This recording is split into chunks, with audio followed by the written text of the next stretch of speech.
Bonjour, nous sommes aujourd'hui dans l'espace culturel jour et nuit, dans notre dernier atelier de préparation de jour de mort. Le jour de mort, c'est le Dia de Muertos, comme nous le préparons au Mexique, comme on fête ces jours très solennels et très joyeux. Voilà, celle-ci est notre invitation. Nous serons ici le 1er et le 2 novembre 2012. Nous sommes le groupe XTK, un groupe de Mexicains passionnés qui perpétuent les traditions mexicaines à Paris depuis 28 ans. Nous allons vous raconter comment on prépare cette fête. Et pour commencer, cette fête colorée, on prépare des bonbons pour les enfants, des brochettes en forme de squelettes, rigolo pour les enfants. Alors, je vais vous montrer. Voilà comment elle travaille. Nous travaillons des fleurs en papier crépon ou papier en soie, qui sont faites tout entièrement à la main. Des fleurs, des brochettes qu'on propose aux enfants avec des formes de squelettes.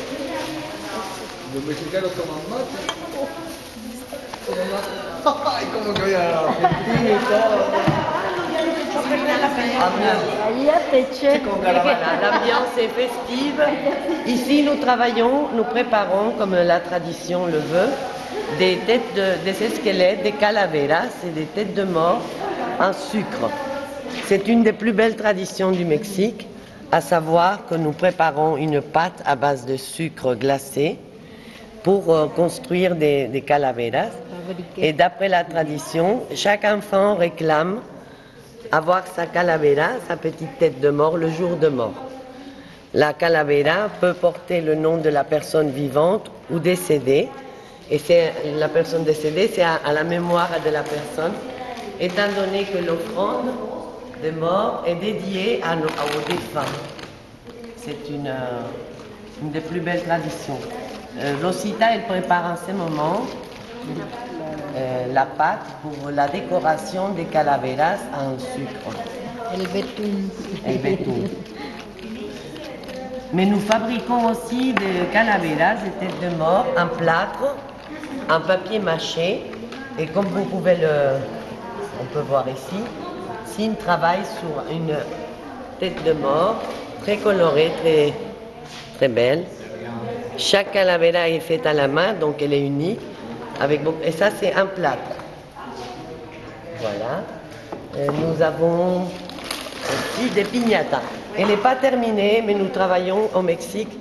Donc la piñata, qui est traditionnellement un ballon, un objet qui est pour la fête de la Posada à Noël, mais nous la faisons aussi pour la fête des morts.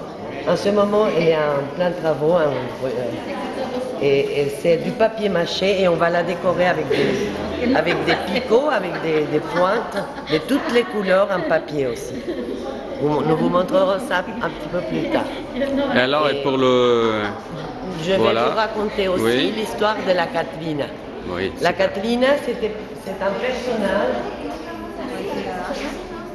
créé par le caricaturiste José Guadalupe Posada, qui était un dessinateur et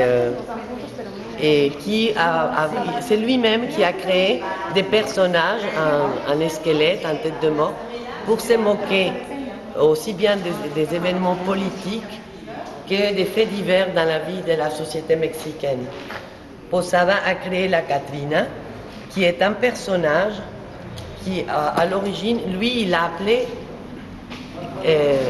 la calavera garbancera, c'est-à-dire des pois chiches, parce qu'elle était censée représenter une personne de la haute société qui, ayant des origines créoles, créoles, ou métisses, et qui accède à la fortune, à la société, mais son origine était modeste.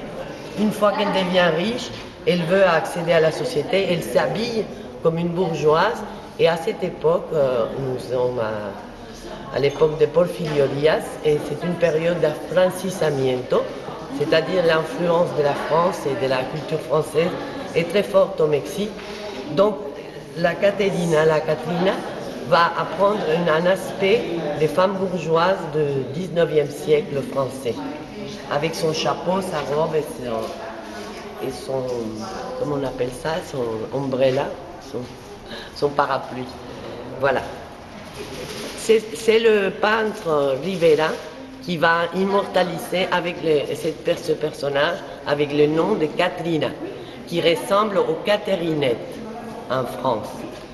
C'est aussi pour se moquer de ce personnage qui est donc déguisé en bourgeoise. C'est la fameuse Catrina. En 2012, Catrina fête ses 100 ans. Voilà. Et c'est pour ça, cette année, notre offrande est principalement liée à elle. Mais aussi à Chavela Vargas, la chanteuse qui est décédée il y a à peu près un mois. Et Chavela Vargas, comme tout le monde la connaît, et on va faire une photo un peu plus grande.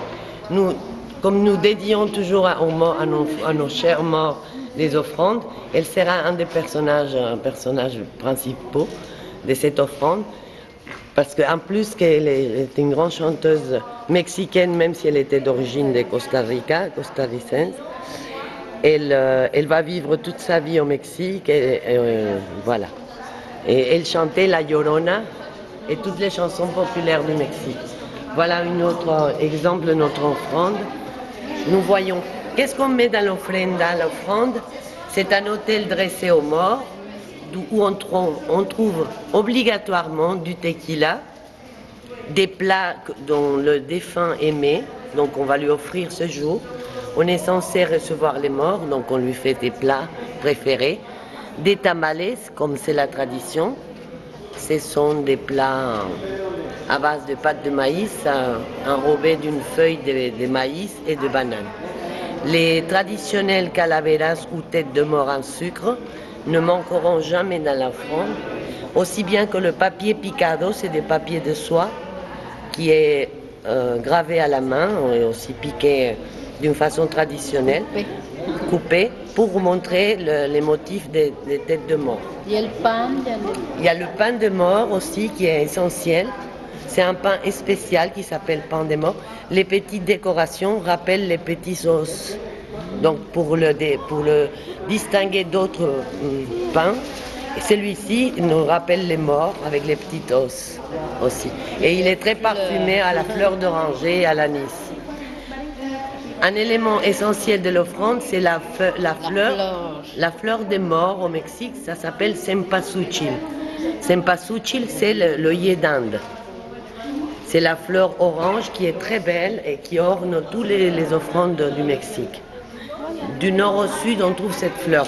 Mais on trouvera d'autres fleurs comme